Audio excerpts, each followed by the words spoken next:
विश्वविद्यालय परिसर में छात्र हित को कहीं ना कहीं प्राथमिकता देनी चाहिए और ऐसे में बीएचयू में बहुत सारे ऐसे हाल फिलहाल में मामले आए हैं जहां पे छात्रों का जो हित है उसको हम कह सकते हैं ओपनली दरकिनार किया गया है। अगर कल की हम बात करें, जैसे आपने कहा कि आपके ही मित्रगण या साथी सहपाठी जो एकल धरना पे बैठे हुए हैं, उन्होंने कल आत्मदाह करने की कोशिश भी की। ये मामला काफ़ी सुर्खियों में रहा, सोशल मीडिया पर वायरल हो रहा है। ऐसे में जैसे ही ये सब मामला वायरल हुआ, प्रोक्टोरियल बोर्ड के गार्ड वहाँ पहुँच गए, पुलिस बल की तैनाती हो गई।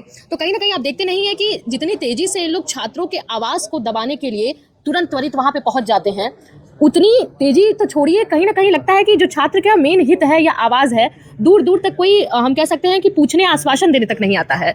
जी, आप बिल्कुल एकदम सही कह रही हैं। धैर्य की भी एक सीमा होती है। जो छात्र वहाँ पे बैठे हुए हैं उन्होंने अपना पीजी लगभग 3-4 साल पहले पूरा कर लिया है और 8 बार नेट की पात्रता परीक्षा उन्होंने उत्तीर्ण कर रखी है और वो योग्य अभ्यार्थी हैं पूरी तरीके से, सेकंड रैंक होल्डर है, पूरी तरीके से योग्य है। और विश्वविद्यालय प्रशासन अपने ऐसे प्रतिभावान छात्रों की शिनाख्त नहीं कर पा रहा है। न जाने कैसे लोगों को वो प्रवेश मुहैया करा रहा है, प्रवेश दे रहा है, पता नहीं किस लोभ की वजह से ऐसे लोगों को दरकिनार करके अन्य लोगों को प्रवेश मुहैया कराया जा रहा है। मैं तो कहता हूं कि अगर ऐसे छात्र ये आंदोलन नहीं करेंगे तो फिर क्या करेंगे आप बताइए। जो 5 सालों से संघर्ष कर रहा है, उनके संघर्ष को हम लोग यहाँ पे बैठ के भी समर्थन दे रहे हैं, यहाँ से भी उनकी मांग को बुलंद करते हैं कि ऐसे उनके जैसे और यहाँ पे जो बैठे हुए हैं इनके जैसे जितने भी विश्वविद्यालय के समस्त छात्र, जितने प्रताड़ित छात्र हैं, उनकी सबकी आवाज़ बन के हम लोग यहाँ पे बैठे हुए हैं और सबकी मांग को उठाने का हम लोग यहाँ पे कार्य कर रहे हैं। जी, आप लोग यहाँ पे मुख्य सेंट्रल ऑफिस के सामने ही बैठे हुए हैं और यहाँ से पूरी कार्यकारिणी बीएचयू की चलती है। ऐसे में क्या किसी प्रशासनिक व्यक्ति से आप लोग की कोई वार्तालाप हुई है इस संदर्भ में? देखिए, प्रशासनिक अधिकारी DSW हैं, वो आ रहे हैं और बार बार हमसे कह रहे हैं कि ये जो है सेंट्रल ऑफिस धरना देने का स्थल नहीं है,